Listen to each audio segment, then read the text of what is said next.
Hello, everyone. Good morning. Thanks a lot for joining us so early on a Saturday morning. And welcome to our first ever season of this talk series, which is called We Talk, where we are going to get industry experts to come in and answer the burning questions that the HR and the L&D teams have. So, we thought there is no better time to start off this particular series of ours where we've had a lot of HR and L&D people asking a lot of questions on what is going to be the new normal. How do we actually, adapt, and how do we move forward? So we have two wonderful speakers who have agreed to be with us today. Our first speaker is Mr. Surya Mahapatra.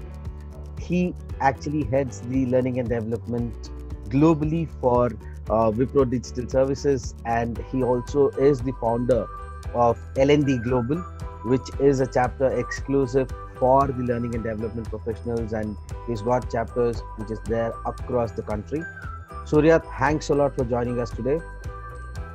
Thank you, Rangras. Thank you for this opportunity to be part of this webinar. Thank you. And our second speaker is Jyoti Gurumurtachari. She heads the learning and development initiatives globally for NIST Technologies. And also the most interesting thing that Jyoti is done along with what she's been doing professionally is she's decided to step out and also help L&D professionals across. And she is started the first podcast series in India called The Stars of Learning, which is aimed to help people to learn by connecting to people with across different professions. Jyoti, thanks a lot for being with us. Thank you, Rangaraj, for the wonderful interview. Pleasure. Setting the context, and I'm glad to be part of this session. Thank you. So the before we actually get started, what we've done is we have actually collected questions from the participants when they register, asking for what is that they want to ask you. So, but before we start with that, I have a couple of questions myself for both you and Surya. And once that's done, we will actually jump in and answer all the questions of the participants. So the first question that I want to ask both of you is, we have been hearing quite a lot saying that whatever is now is not the new normal. There will be a new normal that's going to come in. So what do you think will be the new normal, especially for the HR and L&D? In the context of HR and L&D, what could be the new normal? Surya, if you don't mind to start it off with what do you think could be the new normal, and then we'll actually, have Jyoti's point of view on this. Sure. So, yes, I think all of us are really waiting for the new normal to unfold. Right now, we are in the transition period. We're transitioning from the old to the new. And while what is going to be the new normal, some of that is going to evolve over time, and we don't have a complete clarity and complete picture of the new normal. But as we start to visualize the new normal, and as things start to evolve, it's going to be a very interesting new normal. And since your question was about what is this new normal from HR perspective, it's going to be important for us to understand what is going to change at work, at the workplace, and what is going to change for the workforce. I think it's important to understand these three constituents of our business, our industry, and then see what's going to change over there. So there are a few things that are likely to happen in future as the new normal evolves. So I very strongly believe that gig economy is going to be the future. While we have already started seeing, some aspects of new normal, some aspects of gig economy kind of coming to the fore, but I think this is going to be the order of the future.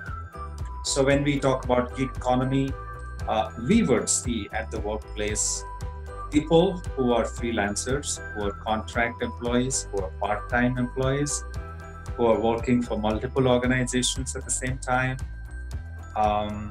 and so on. So we would have combination of such people at the workplace. The old normal had people who are full-time workers coming at 9, going back at 6. But the new normal would see people, um, will see the workforce as a combination of all these, categories of people that I talked about. So full-time employment may not be that commonplace in the future. Sure. Now, what next? We would also see organizations adopting different strategies, as we have started seeing and reading in newspapers, and then we have seen in different channels, web channels, etc. Work from home is probably going to be the new norm. I think we can't really rule that out. That's definitely a possibility. A large chunk of people will be working from home. Of course, depending on industries, there could be some degree of variation. But a significant percentage of people in organizations, and especially in IT organizations, will start working from home and will continue doing that. Organizations will pay more attention. They would value fitment over experience and qualification. That's something which is going to happen. When companies are recruiting people, they will look at the fitment. They would look at the value that person can bring to the organization, the impact that the person can create, either in the short term or in the long term. It's not about how many years of experience that person has, what titles that person has held in the past. They may not matter. Its qualification may not be that important. Most companies will switch to a flexi compensation structure. So we'll probably not see, we'll see some degree of variation in the pay structure. Companies would prefer having a flexi compensation structure. It's like pay for work kind of compensation structure. So if you're working, you're getting paid. If you're working for X number of hours, you're getting paid for X number of hours. If you're not working, you're probably only getting a basic pay and then not getting the full-blown salary that you used to get. That probably, which is something going to be important. So these are some of the aspects, elements of the new norm from an HR perspective. Jyoti definitely can add her perspective on this. Sure. In fact, I was going through this global workforce analytics, and what I found there was, 4.3 million employees are already working from home, and office-less environment is definitely going to be there. So as Surya covered a lot of organization challenges which we are going to have as a new norm, starting from employment, hiring process, to how you look at the candidate, to fulfillment and engaging the employee. The whole thing will go for a gamut. But what I want to focus for HR as a next norm is, completely, what we did in my organization is relook at the whole employment policy, and employment contract for employees. What are the benefits? What are the things going to go post-corona or post-COVID? In fact, we have gone virtual onboarding, up to retirement. How can we relook at the whole process is what we need to look at. And we can also look at, sometimes you have a lot of platforms in-house, and is it happening like, is it in silos? Can combine all the platforms together? That would be a great idea in this pandemic period. Bring your intelligence to the tools, like, virtual is reality, and you like it or may not like it. Digitization is going to be there. So, how you're going to take off the load of transactional activity and making it more human element, because that's the fitment which we are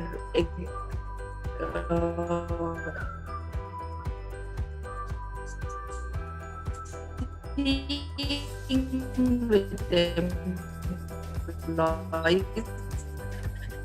Employees are keen on experience. So how are we as a human, what I would say we have to look as a next norm for HR. Yeah. Okay. Thank you, Jyoti. Now, my next question is a follow-up on what you both have answered right now. So, both of you are saying that there is going to be a change in the way we hire the employees and the way we are going to interact with the employees.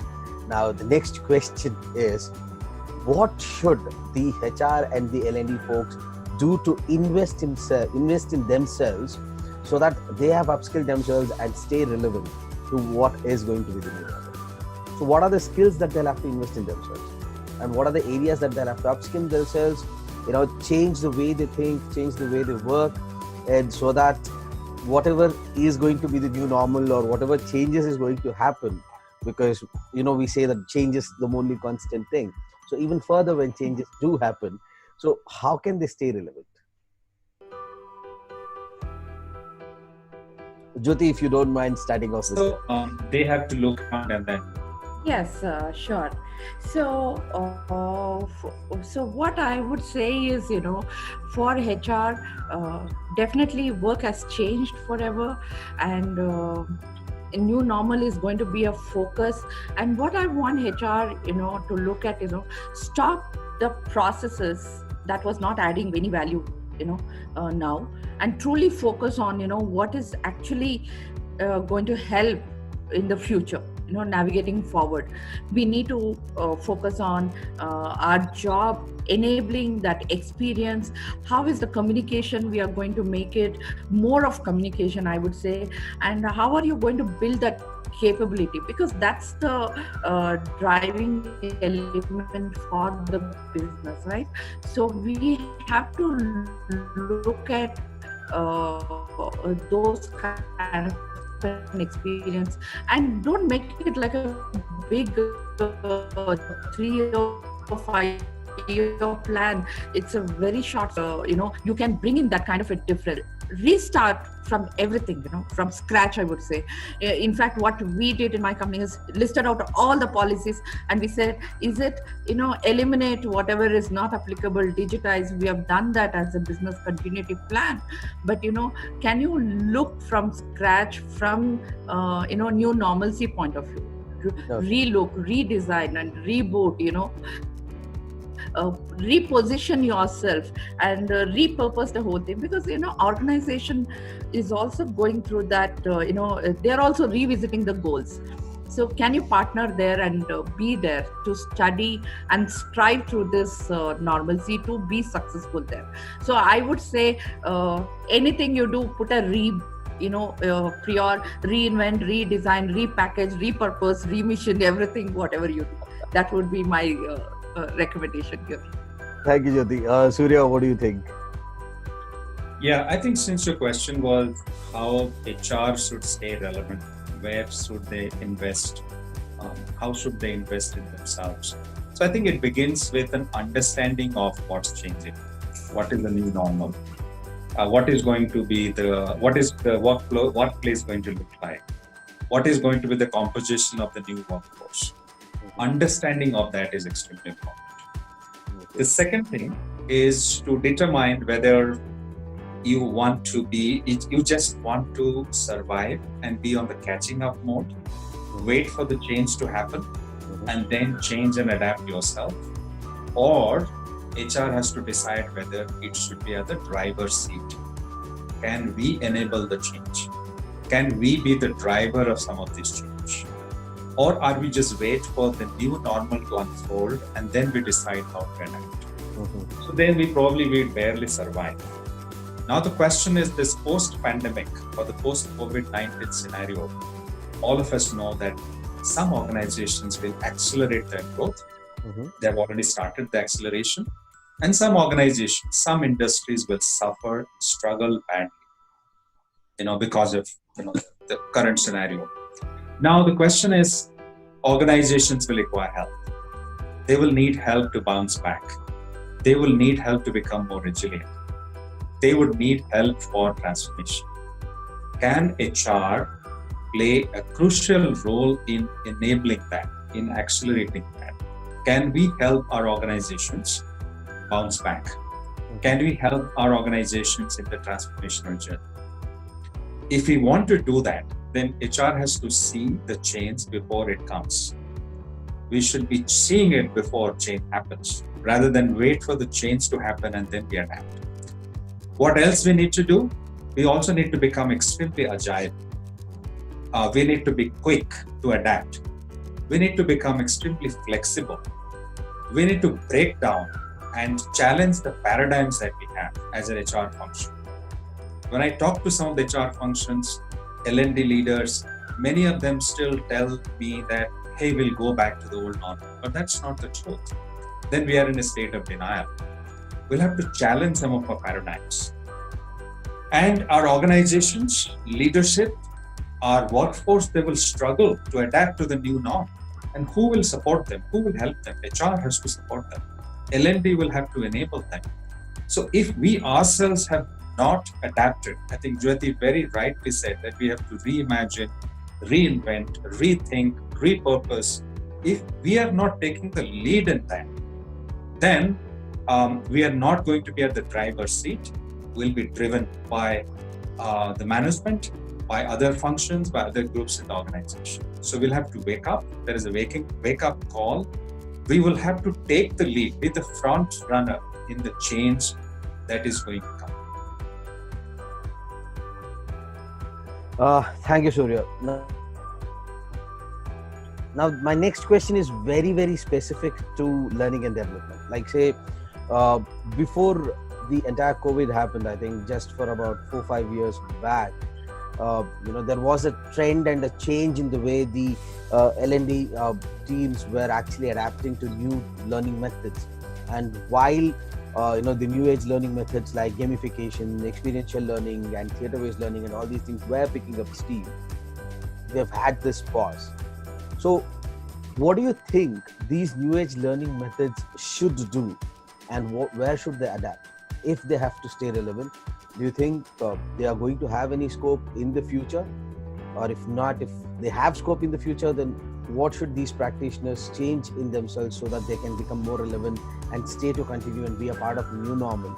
Because new age learning methods is something that now the HR and L&D teams are going to need going forward to ensure that their employees are getting upskilled and the training initiatives do happen more effectively.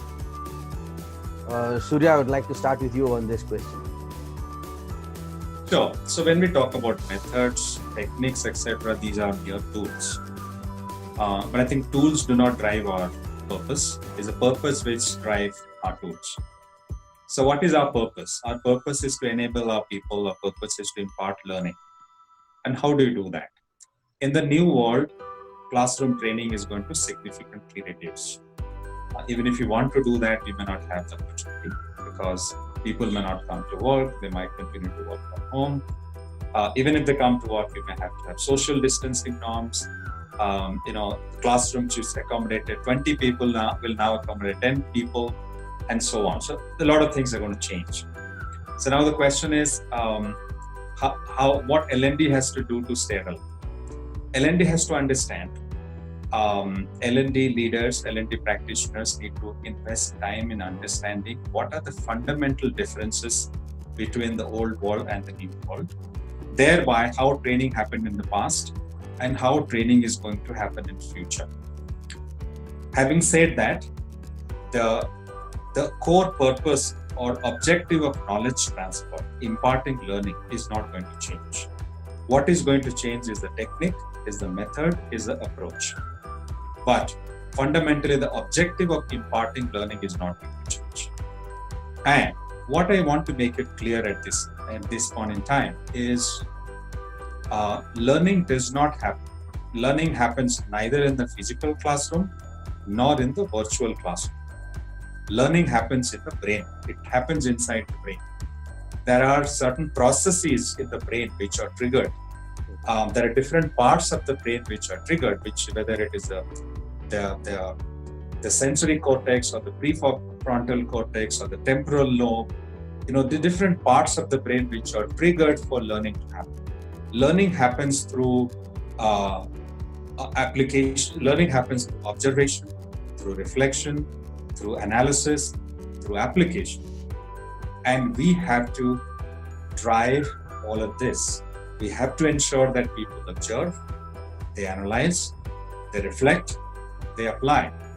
Whether we do training in a classroom session, in a setting, or we do that setting, we do training in the virtual setting. We need to drive all of this. The proof of the pudding. I think the secret of the success would lie in our ability to um, engage all parts of the brain and the ability to engage our audiences through the process of observation, analysis, reflection, application, synthesis, etc., thereby maximizing learning outcomes. I think we can talk more about it, but this is something that I wanted to emphasize at a high level. I think in subsequent discussion, we can go a little deeper into that. Sure. Thanks a lot, Surya. So what you're saying is, irrespective of what kind of tools that we use, as long as we're able to engage the audience and ensure that the learning happens by adapting to the new medium, which probably is going to be online, the learning tools can continue to exist. Thanks. Jyoti, would you agree with that, or is there anything also you want to add on to this? Yes. A lot of things resonates what Surya has told. Uh, Sorry, Ranga, you are able to hear me because it said my yes. internet is not stable. Okay, great. So what I want to, because I interview a lot of thought leaders in the learning industry for my podcast, and what I keep asking them, what is it for the L&D, those kind of questions. So what I come across, a gap, or much needed at this particular point of time is honing the business mindset, and going digital. Are you tech savvy as a L&D professional? Because you want to share your experience, then you have to be tech savvy yourself. So walk the talk matters a lot, and it's a mindset what you need to enable in the process. Like you also need to understand where the organization is, it at a initialized stage, stabilized stage, or optimized stage, how you can create a value system there for the learning. And as a L&D professional, you should also be conscious about the financial matters, where how much is the impact, because budget could have been frozen now. So how are you going to churn that? How are you going to bring a value to the system on the table? And working with the stakeholders as a consultant or as an advisory board, very, very important element, I would say, as a L&D role in the near future, because that is what is going to make a difference. For example, I would want to, if at all I ask anyone, what do you like? Is it a Ola or a Uber? Most of the people would say Uber. The reason being how the tool is customized, personalized, and creating a value based for that individual. So how quickly are we able to adapt to that kind of value system is very important. And think why, like Surya said, it's not the technology, it is your purpose, right? It is the value how you bring to the people, and in the process, right, don't miss out on PDCA model, because that's very, very important. You need to do plan, do, check, act. I will say you plan, do, check, and study, and also act, because it's a continuous improvement process. You need to bring that kind of a vibe into the system where organization is looking for, and you have to manage that change as a business continuity plan, I would say. Thank you. So thanks a lot, both of you, for your points on what is going to be the new normal and how the HR and L&D should actually adapt to it. So these questions were, as I said in the beginning, completely based on the questions that a lot of participants have asked when we conducted the survey. So now let's get on to the specific questions. This is the most interesting question that I've seen, and the most common question that I've actually come across when interacting with the HR and especially the L&D folks at different companies. How do you bring in the culture of virtual learning within the employees is the biggest question that they've been asking us. So what do you think the L&D folks should do to bring in that culture of virtual learning? Because most of the employees have been used to classroom learning, and now all of a sudden you're asking them to sit somewhere and actually learn. So what is the steps that they should do, or what is the approach they should take? Jyoti, if you can start with this. I know we have actually spoken about it. Sure. Yeah, see, for me, developing a learning culture or a virtual learning culture is not a fanciful idea at all. It is the need of the hour. It is become imperative for the business, or the organization to cultivate that learning. If they want to stay in the business, then you have to have that learning culture, right? Either it's a virtual or traditional, and because of the COVID, you might go virtual, but how are you making that quick changes? Because business is also going through, a lot of pressure, I would say. Lot of emerging technologies are in the market. How are you scaling them? Faster adoption is something, it is not survival of the fittest, is the survival of the quickest at this part of time, I would say. And if you're not there being quick, you're at the risk of losing your business, right? So talent is one of the agenda, I would say, at the C-suite, at the board level. Talent discussion is happening. I was part of one of the board meeting, and I could see people were talking about learning and the kind of skills they are looking at for 2020. So that is the agenda part of C-suite. Then how are you as a L&D going to enable the whole process is what we need to look at. Yeah. So digitization will stay, you like it or not. And what I would say is, you need to collaborate to understand what is the stake of the management, and either it is a top-down approach, or you're linking your learning to your performance appraisal, or you're making your leaders, enabling the virtual learning culture, because if they walk the talk, then it becomes easy adaptation in the system. And at the end, are you giving some brownies for people who are doing that kind of a virtual learning?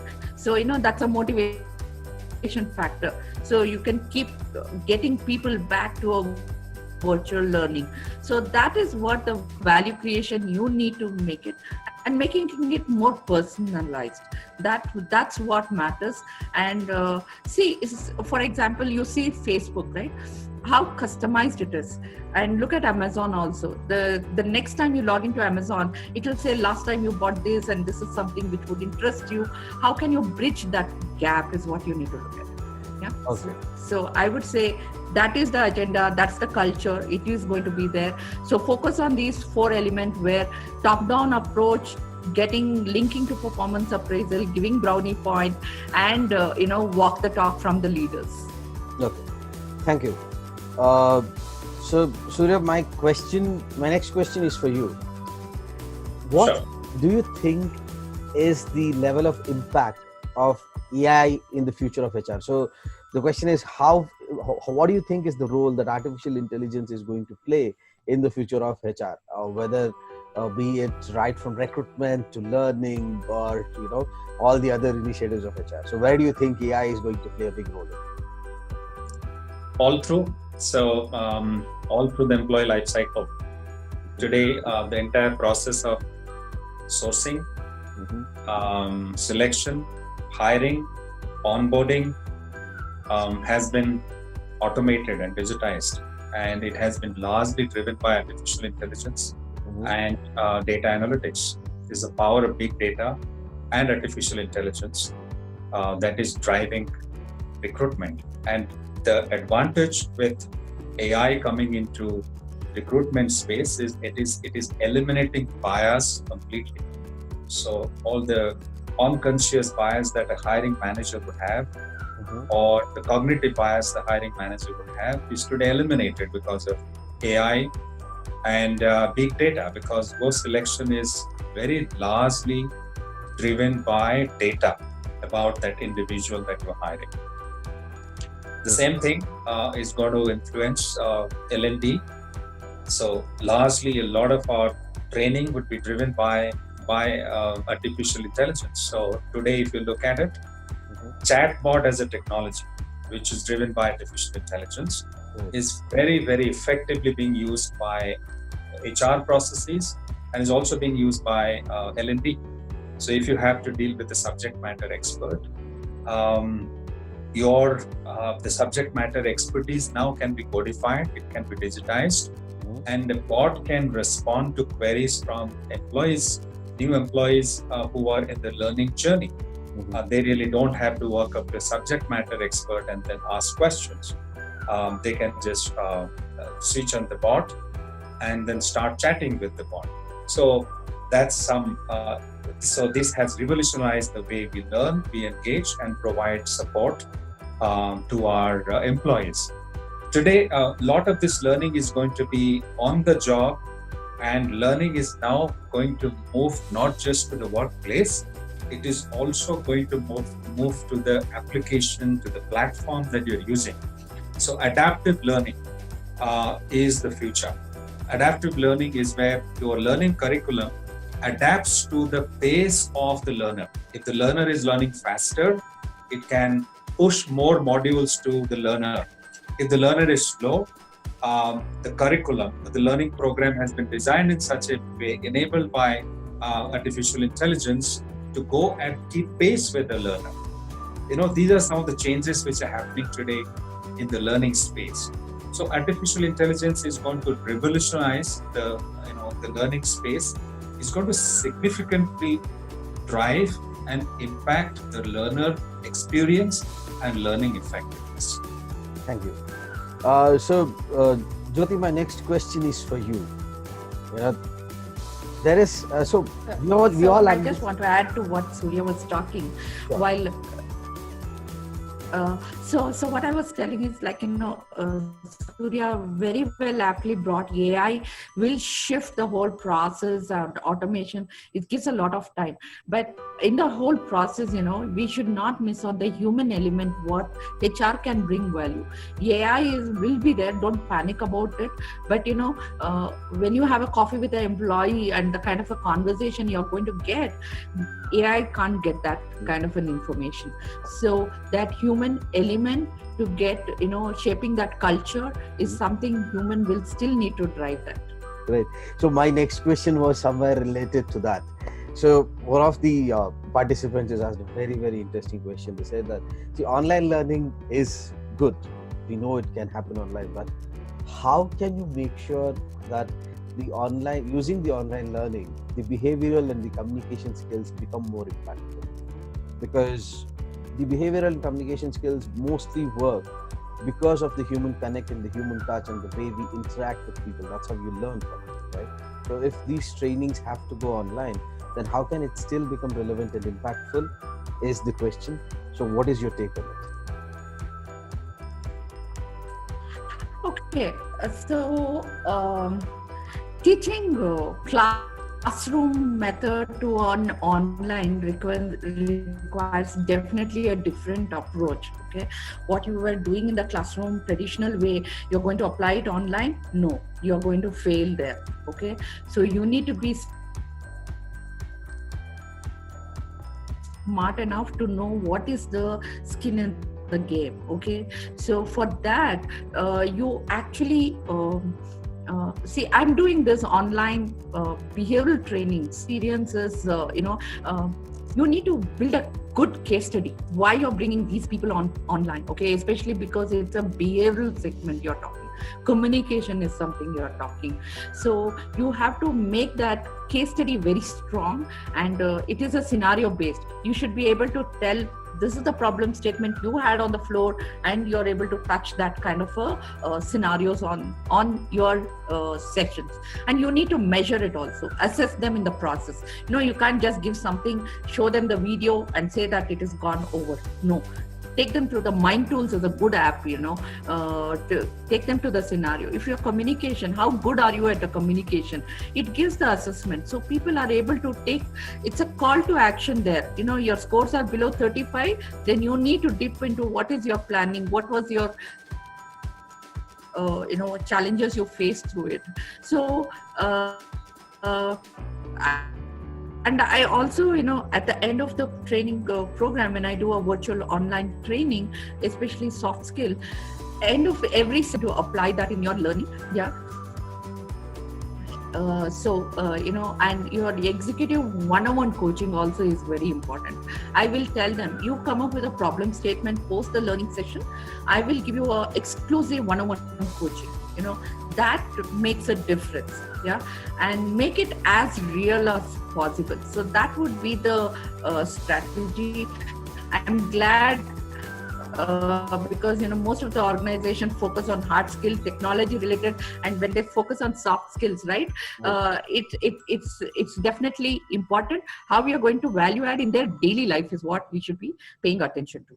Great, thank you. So the reason I specifically asked this question was, one is that's actually one of the common questions being asked by the participants, and the other thing is when we look at various reports of what is going to be the future skills in demand, we have always heard, at least for the last couple of years, that soft skills are going to stay relevant and they are more important than the technological skills, because the shelf life of technologies is expected to be somewhere between 3 to 5 years, right? With the behavioral skills and the soft skills having such an importance in the contribution that it can make to the employee and the organization, just wanted to ensure that we answer it in the right way, saying that how should the L&D professionals look to upskill their employees adapting to technology.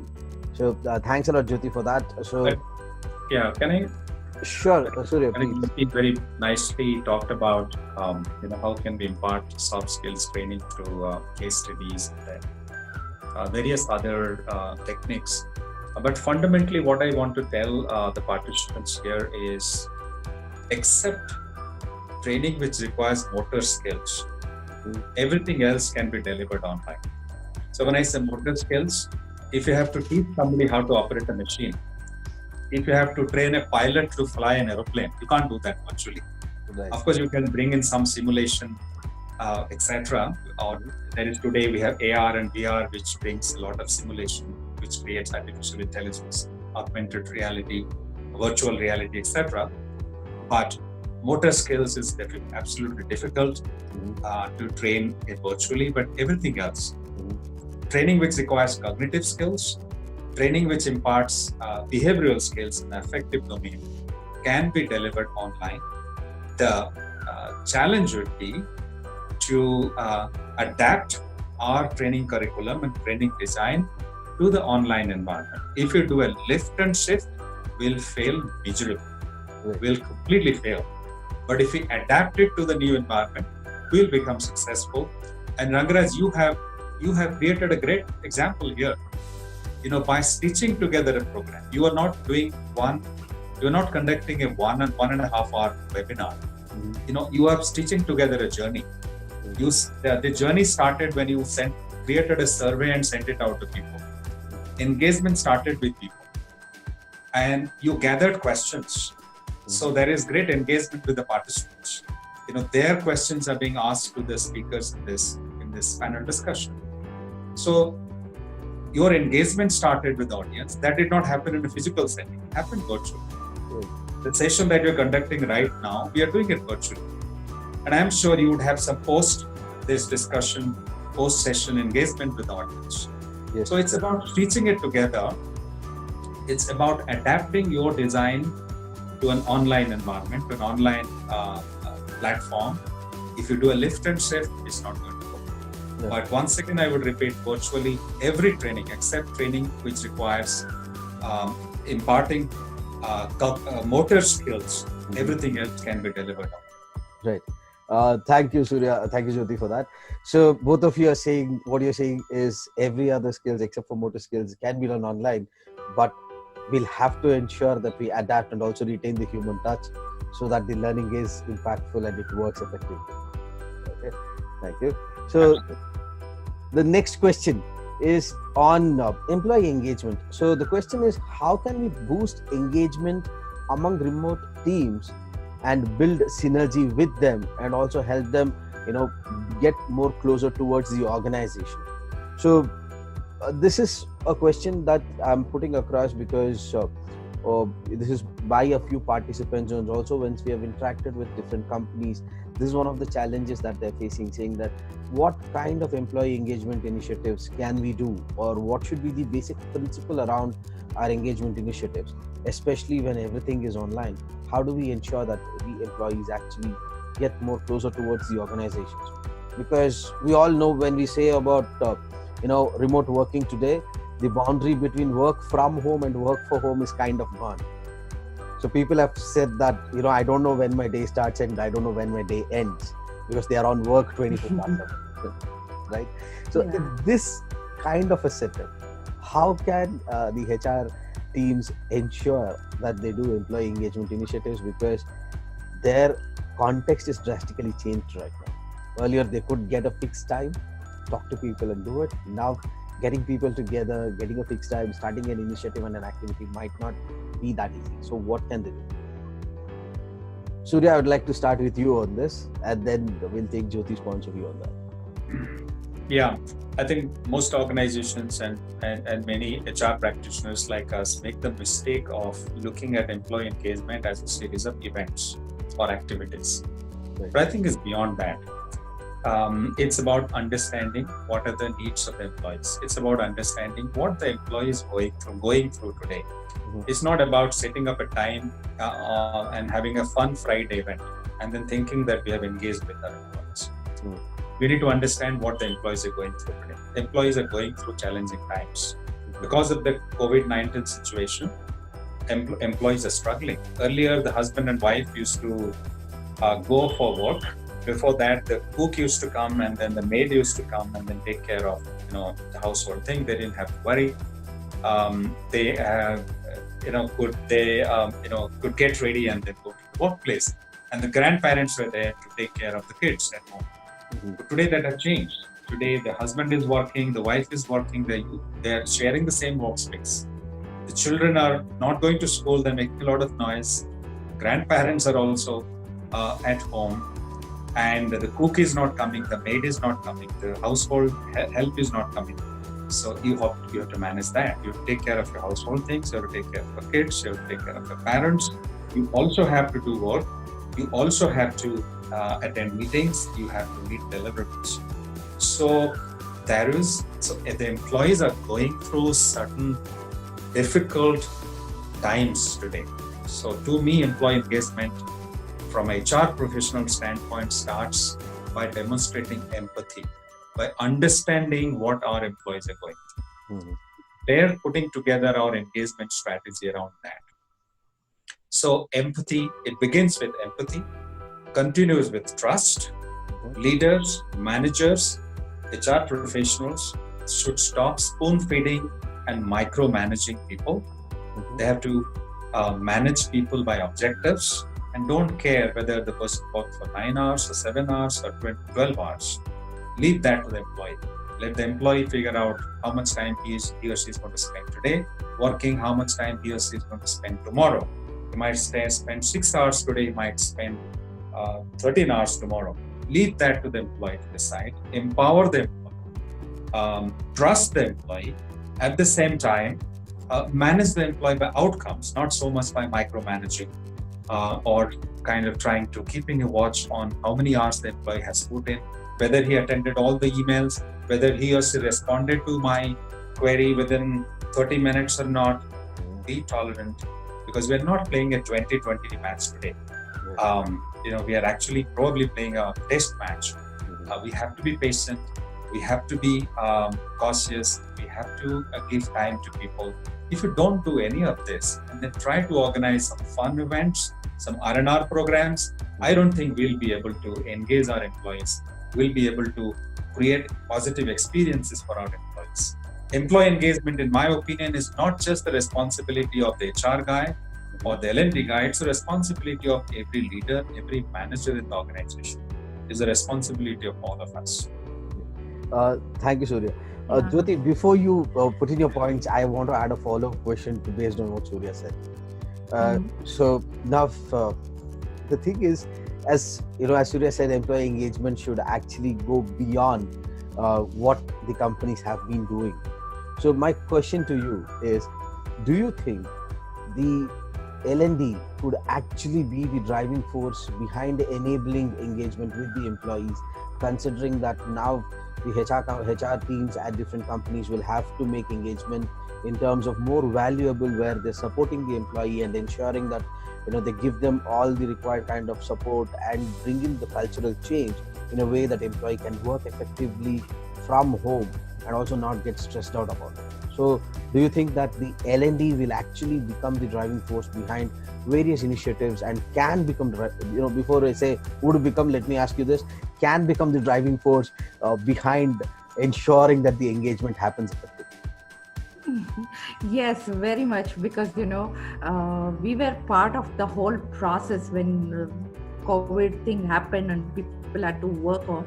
And what Surya was actually telling, that trust is something which we need to, and we immediately touched on the pain points. Okay, we wanted to understand the challenges with the distributed teams across.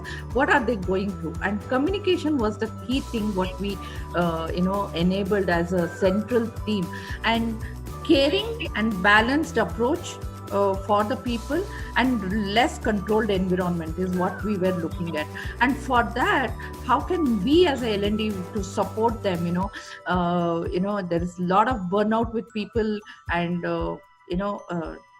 it's going to impact our productivity. Then make a shift there, giving them the opportunity to learn from home, an open window platform for them to log in anytime, anywhere, nothing tied up to your performance. But then we gave them programs like mindfulness, stress management, managing clients virtually, how do you interact online, how do you handle virtual meetings, those kind of things. And what we did for the managers was, we told managers that HR told very specifically, saying that you need to have a one-on-one exclusively with the employees to know the pain points, and make it face-to-face, make it video-based, so that more you can look at non-verbal cues from the person. Yeah. And small element like, so we hired somebody, and that somebody is joined our organization and has moved to Bangalore, and that person did not have a table and chair, and he was going through stress because he's not able to sit properly and work. And what we did was, we understood the pain point, talked to facility, providing that kind of chair and table for that person. Look at the happiness quotient you are going to increase there. So that is how reasonable and engaged you need to be. And just in time learning is what we brought in, in the learning process, like, all business productivity drive and learning from home, and window keeping it open for them to access anytime, anywhere. Wonderful. Thank you, Jyoti. So I know we have actually exceeded the time by a couple of minutes. If it's okay with both our speakers to hang on for another 5 minutes, I have one last question to ask both of you. Sure. Thank you. So in the survey, we have actually had a few people asking, with everything moving online, will the job of the learning and development function cease to exist? That's one question. The other question that we have is, what is going to be the future of HR? Will the HR functions remain, or is it going to be completely online? And also, the one more question that we have had is, how do you think, the entire learning, the way it's happening, the learning journeys of the individuals and the organizations change? So I can completely relate to these questions, because the way traditionally the L&D and the HR teams have worked is, you kind of tie up the entire learning journey of a participant to their KRAs or to their career, and then you are traditionally putting across training, be it online or offline, and that's the way you've worked, which might not be 100% relevant, right? So my question is, I'm rephrasing the question to both of you, since this is the last question. So see, I strongly believe that the HR and L&D is going to be needed for companies more than ever before, because learning is going to guide what's going to happen, and the HR and L&D have to be alert as if they are on a war zone to ensure that they give that quick learning to the employees and ensure that these companies actually grow and stay afloat during this time. So the question to you is, to do that, what should the L&D functions do to stay alert, to ensure that they are relevant and they give the learning in such a way that it helps and value add is happening to the business? That's one. And the second question is, there is a sentiment always that we have heard that the first place where the budget cut happens is in the L&D. Right? So what should the L&D functions do to ensure that going forward, the businesses value the importance of L&D and the budget cuts don't happen? Even though the last couple of years surveys, especially in the West, has shown that L&D's got an increased budget, but in India, that's not the sentiment as of now, right? So what should happen? So very questions, Raghuram. But then I will talk about,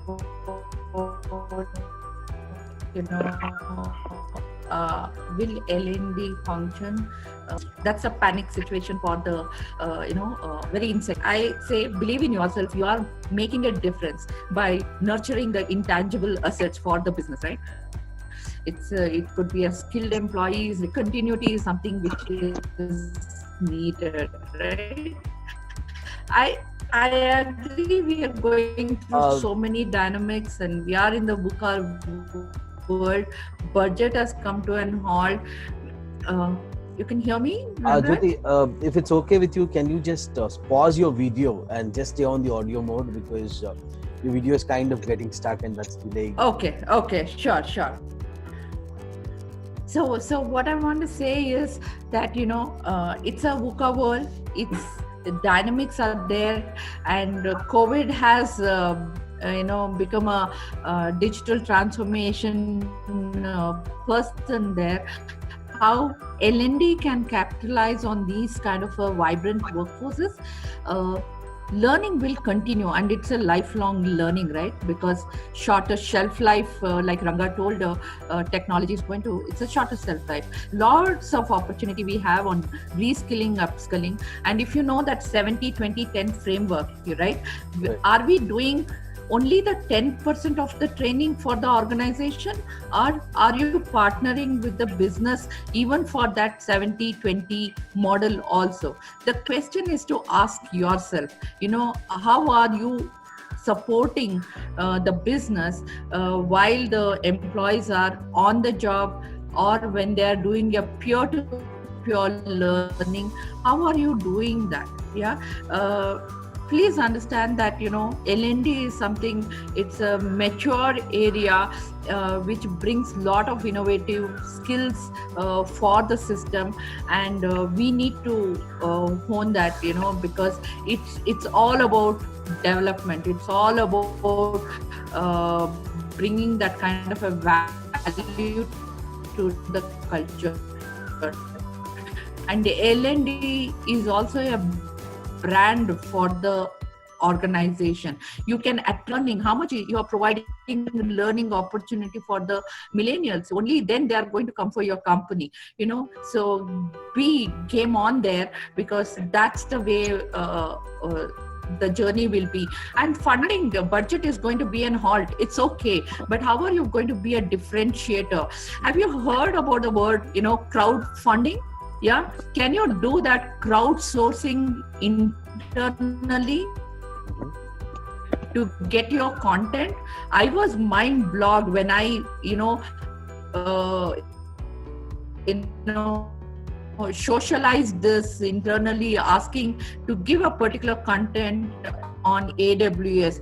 So much of knowledge available internally. Now we don't know how to put that everything as a package, curate the whole content. Be bothered about how the value creation you're going to bring into the system and making it more impactful. Thank you, Jyoti. Surya, just one additional part of the question here. The same question, but just one addition. Yes, Ranga. Thanks a lot, Jyoti. I'm just following up my question based on your answers to Surya. So Jyoti pointed out a wonderful thing. She said for the millennials and the Gen Zs that we are getting in, they are looking at how they are going to stay with the companies based on the learning opportunities that you get, and L&D is kind of a brand when you are actually going to hire and retain talent. So taking that as the scope, what should the L&D functions main focus area be here? Because as I said in the previous question, when I put across the question first, that the mindset of saying that the funds first get cut for the L&D, if that has to change, what should be the focus of L&D and what should be the brand that they portray themselves as internally within the company and also externally, so that that does not happen and they get to contribute to the business? Okay, I think the focus of the L&D function should be to start believing and imagining that they are a startup. Okay. So they should believe that they're a startup within a larger organizational ecosystem. If you think that money will keep flowing onto them freely, that's not going to happen. Okay. But if they create value for the organization, money will come. If they establish ROI for the programs they run, money will come. If L&D continues to deliver the run-of-the-mill programs, organization is not going to invest in that. Forget about organization investing. Your people will not come and attend your program. Today, I keep hearing from L&D practitioners that when they release the virtual learning calendar, L&D calendar, people don't show up. They don't participate. They say, they complain that people don't have learning habits. They register, but they don't show up for the training and so on. But the L&D leaders have to understand and keep in mind that there is just so much content that is available. Why would they come to your program unless you provide them a unique value proposition? If you're providing the same business communication training, the same run-of-the-mill leadership training, same design thinking program, training programs, they have plenty of them available for free. They can go to YouTube and then watch videos. They can go to these MOOCs platforms and then log in and then attend or assimilate best-in-class learning programs which are available today. So you have competition, not just within, but you also have competition from outside the organization who are providing you free courses to your workforce. When content is available for free, why are organizations going to invest in creating more content? So they would invest only into creating value. So L&D has to move up the value chain. Now the question is, can I offer the same program in a unique manner which is not available anywhere? Or can I cater to the needs of the organization today? When we're talking about budget getting slashed down, we will have to keep in mind organizations are not going to postpone their capability development agenda. They're not going to postpone that. If businesses have to become successful today and tomorrow, post-COVID-19, all that they need is capability. They need capability of their people. Capability of the people is going to be a key differentiation between them and competition. So they would like to build capability. Question is L&D prepared to help the organization in building those futuristic capabilities, those futuristic technologies, the skills, professional skills, the business skills which are required by leaders to succeed in a new world? Do we have programs around that? Are our programs customized around that? Are we offering programs in a manner which creates not just learning, which creates experience to our learners? If we don't adapt ourselves, if we don't become relevant to the needs of the business, we will not survive. So to your question, will L&D exist? Stop existing? The answer is it depends on us. It is in our hands. If we continue to operate the way we have been operating all these years, we will cease to exist. We will not exist anymore. But if we reimagine, re-engineer, and rethink and reinvent, And if we meet the needs of the business, of a business for today and tomorrow, if we create programs, create curriculum which would address the needs of the business today, those leadership skills, those business skills, those professional skills, those technology skills, if you can do that, then we'll remain relevant. Otherwise, we will not. Thank you, Surya. So, for us to the biggest learning from the 1 hour that we have discussed is the HR and the L&D, both in terms of engagement and the learning and different functions, is more required for the companies than ever before. The only question is, will the HR and L&D teams reinvent themselves, become more connected to the people and put people first and bring in the human element? Unless until the HR and L&D teams are able to do that, you see that they are not going to add value to the business, and then it might threaten their existence and probably the value chain. They might go lower in the value chain. Instead, the HR and L&D functions should strive up and get more connected to the business, get more connected to the employees, and go up the value chain so that they can help the companies tackle the COVID and also grow in the post-COVID world, right? Thanks a lot, Jyoti and Surya. Any closing remarks that you'd like to put across, to our participants, saying that, okay, this is one thing that they would have to go forward and do it, or anything that you recommend them to do going forward? I would say L&D practitioners don't have to. So I would. Surya, ahead, please go ahead. Okay. So I would say that L&D practitioners don't have to worry about the future, and the best time to reinvent is now. There won't be any better time than this, because the whole ecosystem is supportive, and the whole ecosystem is now gearing up for the big world. So you would have a supportive ecosystem. Imagine 3 months ago, virtual training was a big no-no. Today, everybody has seamlessly moved to virtual training, not just corporates. Look at schools, look at universities, look at B schools, colleges. All of them have transitioned to the virtual learning. Online education has become a normal thing. And we traditionally believed schools are, they are very traditional to change. Academic institutions are too conventional and traditional to change. They have changed in no time. So when people are pushed to the wall and when they're left with no option, change happens naturally because people are resilient. So this is a great opportunity for us to drive that change, because when there is disruption, change naturally happens. And the best time to drive more disruption when there is already disruption happening. So disrupt more, create more disruption in the ecosystem, and then create more change. And you don't really have to worry. The whole ecosystem and the people around will adapt. That's for sure. Thank you, Surya. Jyoti? So I would say, change is definitely the thing to focus. Nothing will change unless you change, okay? And you should drive your energy to create that mindset, okay? And people to understand what process needs to be reimagined, and technology will be the fuel. Are you ready to embrace the change? Because it's an opportunity. And are you going to be strategic? Proactive, I repeat, proactive, and be innovative, because the kind of cards you're going to play now is very, very crucial. Is it going to create an opportunity for you is what? And I have put a sticker on my laptop, okay?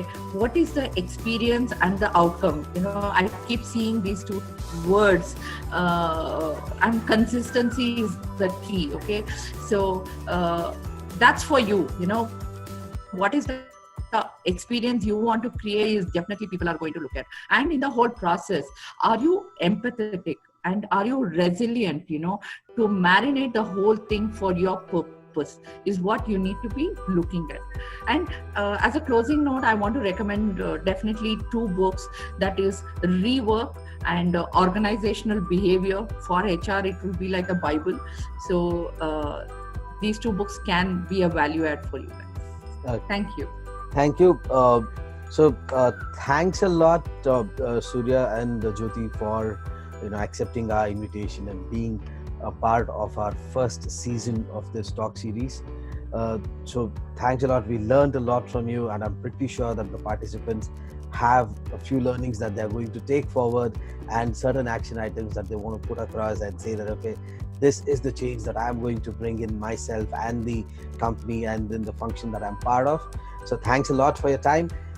Thank you all, ladies and gentlemen, for being a part of this session.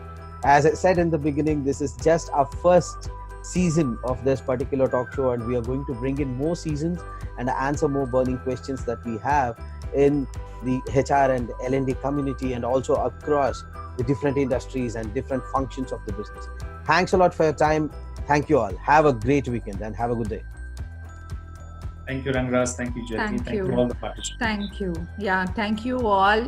It's not the end. In case you want to be connected, connect on LinkedIn, because not all the questions have been answered. If you think so, do reach out to us.